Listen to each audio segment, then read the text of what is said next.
অন্তর্ভুক্তিমূলক নির্বাচন নিয়ে আওয়ামী লীগবিহীন প্রক্রিয়ায় ব্যাখ্যায় গোয়েন লুইস। সংস্কারের নামে শেখ হাসিনার উন্নয়ন মডেলই অনুসরণ করছে সরকার, মন্তব্য বিএনপি নেতা দুদুর। আওয়ামী লীগকে সুবিধা দিতেই কালো টাকা সাদা করার সুযোগ, অভিযোগ করেছেন রাশেদ প্রধান।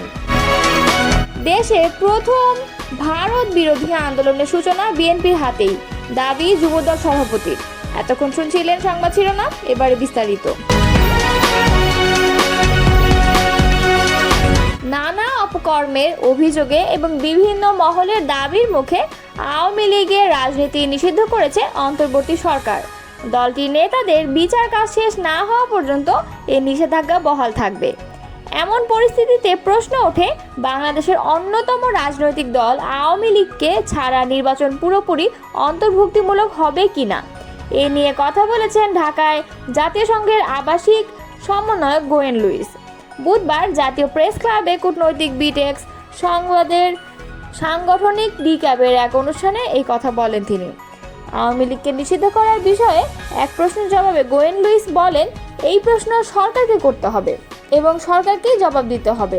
আমি আওয়ামী লীগ বা বিএনপি রাজনৈতিক অবস্থান নিয়ে কোনো কিছু বলছি না। আমি বোঝাতে চাইছি যে জাতিসংঘ কোনো রাজনীতিতে সম্পৃক্ত নয়। এরপর তিনি বলেন, জাতিসংঘের অন্তর্ভুক্তিমূলক দৃষ্টিভঙ্গির মানে হলো প্রতিটি বাংলাদেশির নিজের কণ্ঠস্বর থাকা। জাতিসংঘ অন্তর্ভুক্তিমূলক মনে করে যে রাজনৈতিক দলের নয়, বরং সমাজের প্রতিটি স্তরের মানুষ যেন ভোট দিতে পারেন। নারী, জাতিগোষ্ঠী, বিভিন্ন ধর্মের মানুষ যেন ভোট দিতে পারে। এই বিষয়টিকে আমরা অন্তর্ভুক্তিমূলক নির্বাচন বলছি। গোয়েন লুইস বলেন, তবে আমি মনে করি পরিস্থিতিও দেখতে হবে। দেশের অবস্থা দেখে সরকার সিদ্ধান্ত নিয়েছে। এটা রাজনৈতিক সিদ্ধান্ত এবং সরকারের সিদ্ধান্ত। তিনি আরও বলেন, চলমান সংস্কার প্রক্রিয়ায় বাংলাদেশকে সমর্থনের জন্য ঢাকায় শিগগিরই জাতিসংঘ মানবাধিকার অফিস খোলা হচ্ছে। এ বিষয়ে একটি সমঝোতা স্মারক চূড়ান্ত হয়েছে বলে জানান তিনি। এই অনুষ্ঠানে তিনি জানিয়েছেন, বাংলাদেশ সরকারের সঙ্গে করিডোর নিয়ে জাতিসংঘের সঙ্গে কোনো আলোচনা হয়নি। বিএনপির কেন্দ্রীয় ভাইস চেয়ারম্যান ও সাবেক সংসদ সদস্য শামসুজ্জামান দুদু বলেছেন, স্বৈরাচার সরকারের পতনের 10 মাস হতে চললেও দেশে গণতান্ত্রিক ব্যবস্থা কার্যকর হয়নি। সংস্কারের নামে শেখ হাসিনার মতো উন্নয়নের সবক শোনাচ্ছে বর্তমান সরকার। ফ্যাসিবাদকে দাফন করতে হলে দেশে গণতান্ত্রিক সরকারের বিকল্প নেই। নির্বাচিত সরকার রাষ্ট্র ক্ষমতায় না এলে সংকট দূরীভূত হবে না।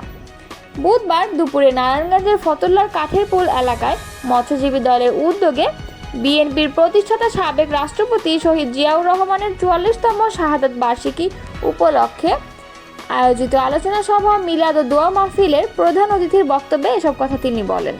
তিনি আরও বলেন, ভারত লাগাতার আমাদের দেশের বিরুদ্ধে অপপ্রচার চালাচ্ছে। এটা রুখতে হলে নির্বাচন ছাড়া কোনো বিকল্প নেই। সরকার যেন বিভ্রান্ত না হয়, ভুল পথে না যায়, এজন্য আমরা সমালোচনা করি। নিজেদের ঐক্য কোনোভাবে বিনষ্ট করা যাবে না। এমন কোনো পদক্ষেপ বা বক্তব্য দেওয়া ঠিক হবে না যাতে নিজেদের ঐক্য বিনষ্ট হয়। তিনি বলেন, দেশনেত্রী বেগম খালেদা জিয়া বলেছেন, গণতন্ত্রের পথের যাত্রা বারবার বিঘ্নিত হচ্ছে।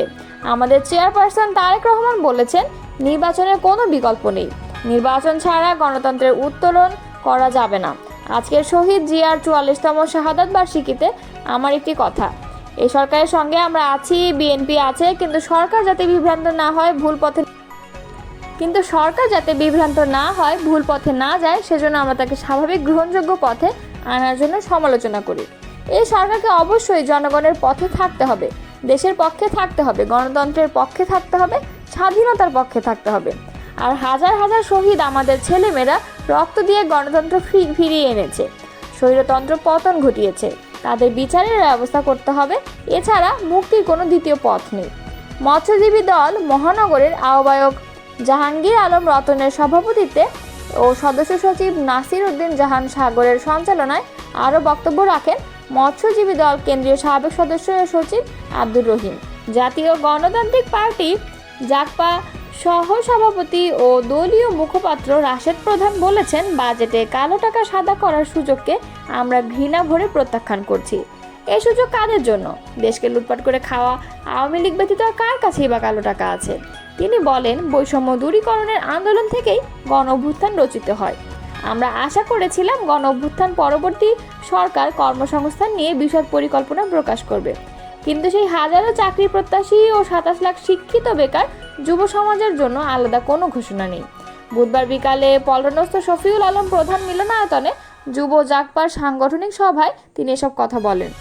রাশেদ প্রধান বলেন, মানুষের আয় ও ব্যয়ের তারতম্য কমানো, বেকারত্ব, দারিদ্র্য দূরীকরণ নিয়ে বাজেটে জনগণের প্রত্যাশা পূরণ হয়নি। এবারের বাজেটে বেশ কিছু ভালো উদ্যোগ বা প্রত্যাশার কথা বলা হলেও যে কাঠামোতে বাজেট দেওয়া হয়েছে সেটি গতানুগতিক এবং পুরাতন। এই সরকারের সামনে ভিন্নধর্মী একটি বাজেট উপস্থাপনের সুযোগ ছিল, যা তারা কাজে লাগায়নি। মূল্যস্ফীতি নিয়ন্ত্রণ, বিনিয়োগ ও কর্মসংস্থান বাড়ানোর বিপরীতে রাজস্ব আদায় বৃদ্ধি এবং সামাজিক বৈষম্য দূর করা এবারের বাজেটের অন্যতম বড় চ্যালেঞ্জ। বরাবরের মতো এবারও 2,26,000 কোটি টাকা ঘাটতি বাজেট, যা ব্যাংক ঋণ ও বৈদেশিক অনুদান থেকে পূরণ করা হবে। অর্থাৎ এবারের বাজেটেও বিদেশি নির্ভরতা কমানো হয়নি। তিনি বলেন, নতুন উদ্যোক্তা সৃষ্টিতে 100 কোটি টাকার তহবিল এবং কিছু নিত্য পণ্যের দাম কমানো ইতিবাচক।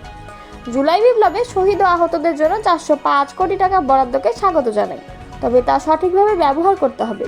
বিগত 10 মাসে যোদ্ধাদের সুচিকিৎসা আমরা দেখিনি। যুব জাগপার সভাপতি বলেন, নজরুল ইসলাম বাবলুর সভাপতিত্বে এবং সাধারণ সম্পাদক ইঞ্জিনিয়ার মোহাম্মদ সিরাজুল ইসলামের সঞ্চালনায় আরও বক্তব্য দেন ঢাকা মহানগর জাগপা আহ্বায়ক শ্যামল চন্দ্র সরকার, শ্রমিক জাগপা সাধারণ সম্পাদক মনোয়ার হোসেন এবং আসাদুজ্জামান নূর এবং জনি নন্দী প্রমুখ। বাংলাদেশে প্রথম বিএনপি ভারত বিরোধী আন্দোলন শুরু করেছে বলে মন্তব্য করেছেন জাতীয়তাবাদী যুবদলের সভাপতি আব্দুল মোনায়েম মুন্না। বুধবার রাজধানীর শান্তিনগরে নিজ অফিসে সাংবাদিকদের সঙ্গে এক আলাপকালে তিনি এই মন্তব্য করেন।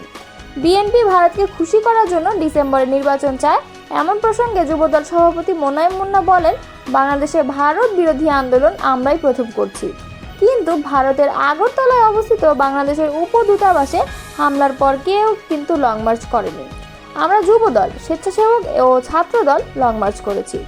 আখাউড়া সীমানেতার 0 পয়েন্ট পর্যন্ত আমরাই গিয়েছি। যারা এখন বড় বড় কথা বলছে তারা কেউই প্রতিবাদ করার সাহসও দেখায়নি। তিস্তা চুক্তির ন্যায্য হিস্সা নিয়ে বিএনপির নেতৃত্ব আন্দোলন হয়েছে উল্লেখ করে তিনি বলেন, কিছুদিন আগে তিস্তার ন্যায্য অধিকার আদায়ের জন্য বিএনপি টানা কর্মসূচি পালন করেছে। তিস্তা চুক্তির বাস্তবায়নের দাবিতে 10 লক্ষাধিক সাধারণ মানুষের উপস্থিতিতে বিএনপি বক্তব্য দিয়েছে। সমাবেশে প্রধান অতিথির ভাষণ দিয়েছিলেন আমাদের ভারপ্রাপ্ত চেয়ারম্যান তারেক রহমান। ভারত বিরোধী এমন শক্ত অবস্থানের পরে আমরা কিভাবে ভারতের দালালি করছি, নাকি ওরা ওদেরকে জিজ্ঞাসা করুন। তিনি আরও বলেন, জিয়াউর রহমানও ভারতের ফারাক্কা বিরোধী লং মার্চ করেছিলেন মাওলানা ভাসানীকে দিয়ে। সুতরাং আমরাই ভারত বিরোধী অবস্থানে আছি। আমরা প্রতিবেশীর সাথে সুসম্পর্ক রাখতে চাই। প্রতিবেশী কি বললো আমরা গুরুত্ব দিচ্ছি না। আমরা নির্বাচন চেয়েছি, তারা কি বলেছে তাদের কথার সাথে আমাদের কথার মিল আছে কি না সেটা তো আমরা হিসাব করে কথা বলছি না, আমরা আমাদের জায়গা থেকে বলছি। কয়েকদিন আগে জাতীয় নাগরিক পার্টির মুখ্য সমন্বয়ক নাসির উদ্দিন পাটোয়ারি বিএনপিকে উদ্দেশ্য সামাজিক যোগাযোগ মাধ্যম স্ট্যাটাসে লিখেন, ডিসেম্বরের মধ্যে যারা নির্বাচন চাচ্ছে তারা রাষ্ট্রকে অস্থিতিশীল করার চেষ্টা করছে। এই ধরনের হুমকি তরুণরা মেনে নেবে না। যারা ক্ষমতার লোভে বেহুশ হয়ে আছেন তাদের হুঁশে ফেরার আহ্বান জানাচ্ছি। নাসির উদ্দিন পাটোয়ারি এমন বক্তব্যের সমালোচনা করে যুবদল সভাপতি বলেন, আমরা নির্বাচনের বিষয়ে বেহুশ হওয়ার মতো কাজ করছি না। অল্প পানির মাছ গভীর পানিতে পড়লে যেরকম করে তারা ওইটাই করছে। আমি কিন্তু মিস্টার পাটোয়ারিকে বলেছি কথাবার্তা সংযত হয়ে বলেন। বিএনপি একটি বৃহৎ রাজনৈতিক দল, তারা তার নির্বাচনে মাঠের বাইরে থেকে ক্ষমতায় থাকতে চাচ্ছে। বেহুশ কারা হয়ে গিয়েছে? আমরা জনগণের ম্যান্ডেট চাচ্ছি, ভোটের অধিকার চাচ্ছি। এখানে তো বেহুশ হওয়ার মতো কোনো কথা হয়নি। আপনি জনগণ, আমিও জনগণ, আমরা আমাদের ভোটের অধিকার চাই। এই কথার মাধ্যমে আমরা কোনো অন্যায় কিছু বলছি না। এমনকি বেহুশ তো তারাই হচ্ছে। তাদের একজন উপদেষ্টা বলেছিল যে এনসিপির সাথে আমাদের কোনো সম্পর্ক নেই। তাহলে 31শে মে একটা ক্যাফে রেস্টুরেন্টে গোপন মিটিং করলো কেন? ওই মিটিংয়ে তাসনিম যারা ছিল, ওখানে আসিফ মাহমুদ ভুইয়া, সজীব ছিল, তাহলে তারা কথার বরখেলাপ করছে। তিনি আরও বলেন, তারা তো কোনো রাজনৈতিক আচরণ করছে না, রাজনৈতিক আচরণ তো আমরা করছি। আমাদের নেতা তারেক রহমান প্রত্যেকটি বক্তব্যে মানুষকে সম্মান করে কথা বলছেন, প্রত্যেকটি দলকে সম্মান করে কথা বলছেন।